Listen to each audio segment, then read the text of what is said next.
Bom, então nós vamos conversar hoje um pouquinho sobre radiciação, a parte bem fundamental, bem o início mesmo dessa nova operação. Então, o que vem a ser a radiciação? A radiciação, então, é a operação matemática inversa à potenciação. Então, como nós estudamos em outras operações, nós estudamos a adição e nós estudamos a inversa dela, que é a subtração. Nós estudamos a multiplicação e estudamos a inversa dela, que é a divisão. Estudamos a potenciação e agora estudaremos a radiciação, que é a sua operação inversa. Relembrando um pouquinho algo que já foi estudado dentro do conteúdo de potenciação. Então, toda potência que possui como expoente um número fracionário, ela pode ser transformada, então, numa raiz. Então, nós temos ali um exemplo, 3 elevado a meio.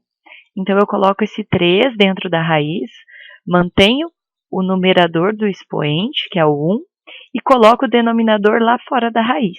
Então, eu fico com a raiz quadrada de 3. Bom, esse símbolo que nós utilizamos, ele é chamado de radical, ok? E é utilizado, então, para os cálculos envolvendo a radiciação. De maneira geral, então, nós temos o seguinte: o símbolo é chamado de radical, o valor que está dentro desse radical é chamado de radicando, e aquele número pequenininho que fica do lado de fora é chamado de índice. Mas então, como calcular uma raiz? Qual que é a ideia que eu preciso ter para conseguir calcular a raiz de um número? Seja ela quadrada, cúbica, quarta, quinta, o índice que eu precisar. Bom, partindo do exemplo da raiz quadrada de 9. Para eu resolver a raiz quadrada de 9, como está falando, raiz quadrada, quando eu não tenho nenhum número no índice, significa que essa raiz é quadrada. Bom, eu preciso pensar num número que elevado ao quadrado vai dar 9. Ou seja, um número que vezes ele mesmo tenha como resultado 9. Então, esse número é o 3, né? Pois 3 ao quadrado é 9. Então, a raiz quadrada de 9 é 3. É como se nós pensássemos realmente numa prova real, em realizar a operação inversa. Raiz cúbica de 64, agora é cúbica. O número é o cubo, é ele multiplicado por ele mesmo 3 vezes. Então, eu preciso descobrir qual é esse número que multiplicado por ele mesmo 3 vezes vai dar 64. E aí eu tenho como resposta o 4, porque 4 ao cubo, ou seja, 4 vezes 4, 16. Vezes 4, 64. Logo, a raiz cúbica de 64, então, é 4. E agora uma observação bem importante.